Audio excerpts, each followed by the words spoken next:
As you know, the state's gone through proration, and they're looking at cutting some agencies, totally doing away with some, combining some others, and so forth. I would argue that that decision is way too premature. The state, like the county, has not looked at and centralized functions that can be centralized. They've not standardized what can be standardized, and therefore they've not recognized economies of scale. Now let me just give you an example of what I mean by this. I'm sure in the state of Alabama we use millions and millions and millions of legal pads. I can assure you that each one of these state agencies pays retail. We have no idea how many legal pads are used total. But I can assure you that if we knew that lump sum number, we could negotiate a great deal on legal pads. There are two kinds of legal pads. And some of you have portfolios. I know I have two portfolios with me today. I have this one and a legal size. So I recognize the fact that some people need legal size 8.5 by 14, and some need letter size 8.5 by 11. I recognize that, and I give it that. Beyond that, you have all kinds of brands. You have yellow paper, you have white paper. And yet there's no standardization. We need to centralize the function, have a centralized purchasing relative to purchasing of all goods, all services, period. And we take the Henry Ford approach. You can have it in any color you want as long as it's black. You simplify it. You say, look, this is the state legal pad. If you don't like it, that's fine. You can bring your own. This applies to everything from pens to legal pad to copy paper to toner. You name it, everything. Everything and anything. And we negotiate based on these lump sum totals. That's what's known as economies of scale. And we're not recognizing that. Therefore, we're just, we're bleeding dollars and cents.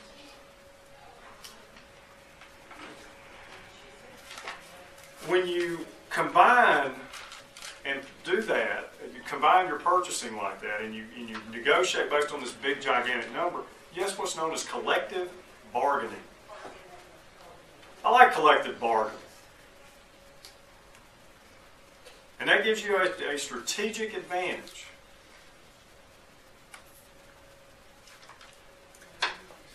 I have, in the course of the last month or so, I've adopted a new item, the parking meter. It's a very simple thing. It takes nickels and dimes and quarters. But do you realize that in a municipality, that one little parking meter alone is just a place for change? But do you realize that when you combine that parking meter with its other parking meters, that they combined are a noticeable blip on the revenue radar of a municipality? They are. Those nickels, those dimes, those quarters, they add up. And this is exactly what happens when you centralize your purchasing.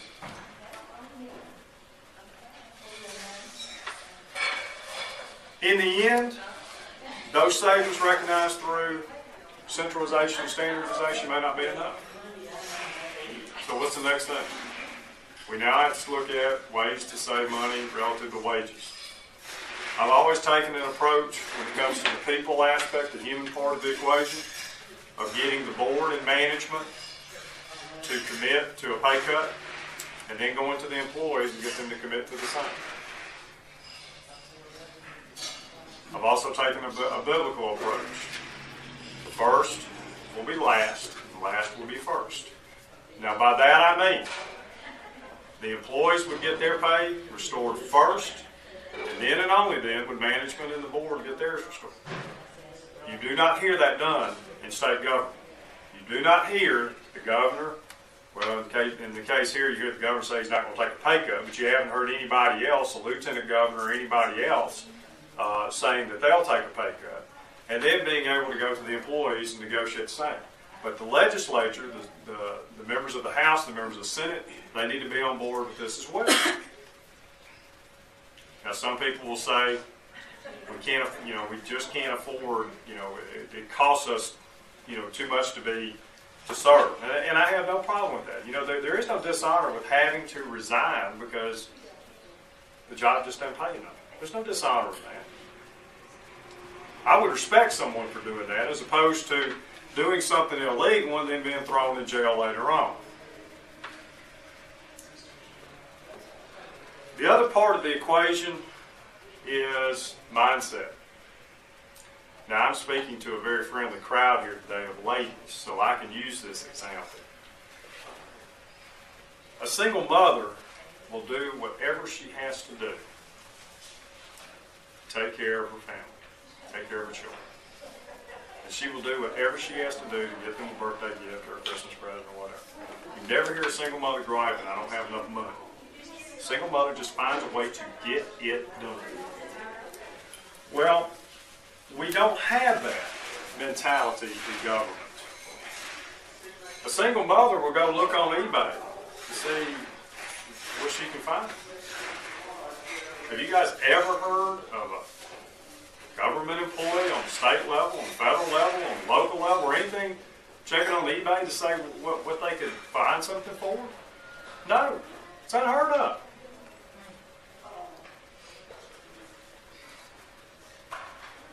It goes back to the culture. It goes back to culture. People have an idea, that they're no longer public servants anymore. And that's where we have totally disconnected. I recently had a conversation with Sheriff Mike Hale. Most of y'all know who Sheriff Mike Hale is. Okay. And as y'all know, he's done a phenomenal job with budget cuts. Instead of getting new vehicles, he has had to recycle his vehicles, so to speak, by rebuilding the engines. Problem with that is that he can only rebuild the engines one time. Well, my position to Mike was that, what about after you've done that one time and you got to retire that vehicle off? He said, well, we sell it off. So when you get a lot of money for it, he said, no, we don't. I said, why don't you just turn it back into the county? He said, what do you mean? I said, that vehicle is no longer useful as a police cruiser. However, it is still useful as transportation. Mike's response was, I never thought of that. Now, the other thing, and I'm going to take this example from the county and really apply it on the state level.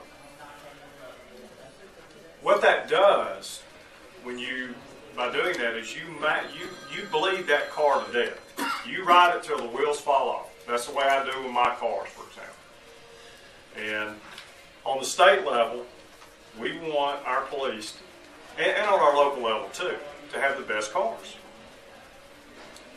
On the state level, we have a network of vocational colleges.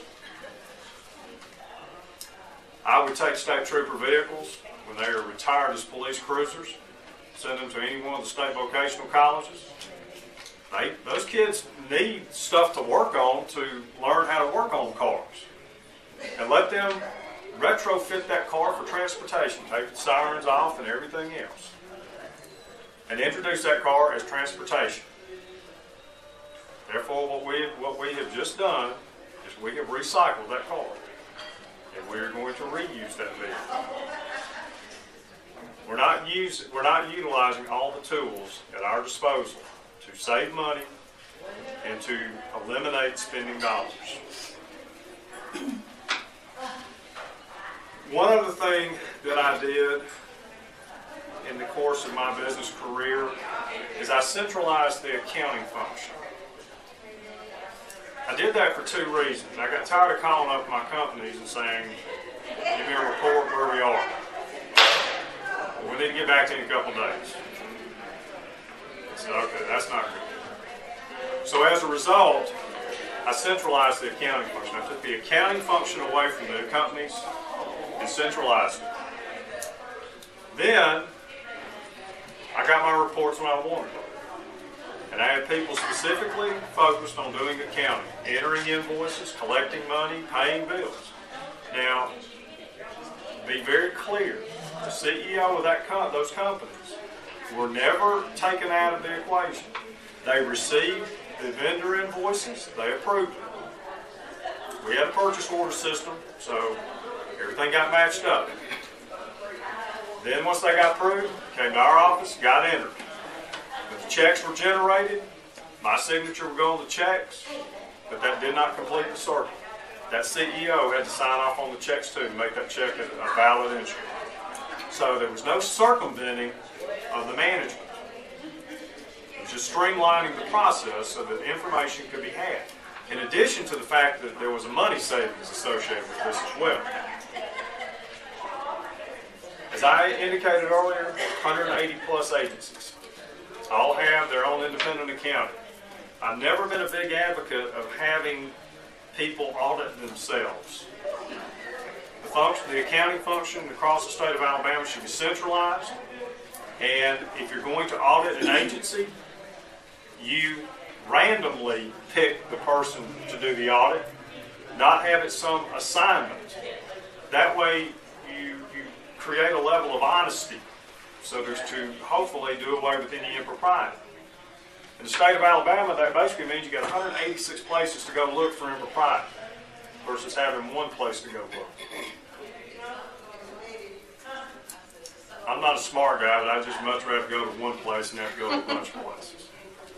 I'm a big fan of spot audit. Let me explain what a spot audit is. I had a company in Atlanta. Sometimes they knew I was coming. Sometimes I didn't. And I just showed up. And I would pick something up, and I would follow it through. If I found something, that didn't lead, I better go check something else out. We don't spot audit anymore. In the military, what's it? Spot inspections? What were they called? Spot inspections. There you go. And that's what we're missing. We don't have that. And if you do that, you probably have to check with your personnel boards to see if that's allowed.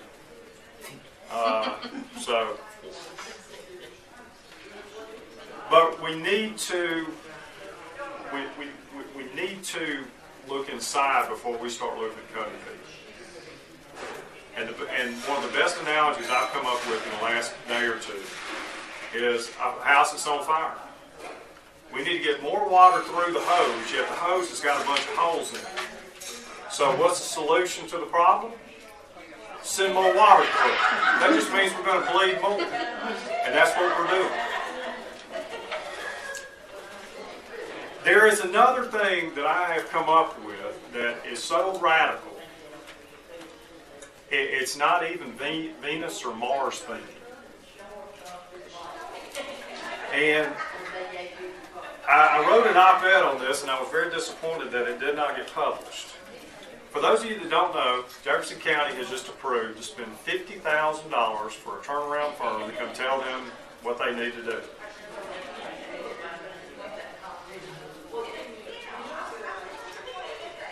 I began the process to broker a deal, and you have to excuse my lingo. But it's the only way I know how to say it. To broker a deal whereby a senior level accounting class from an accredited major university would divide into teams and come in and evaluate the county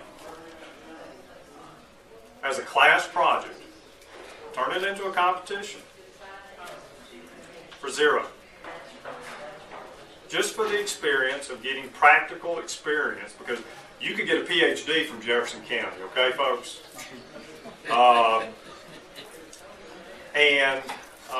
But the county prefers to spend $50,000.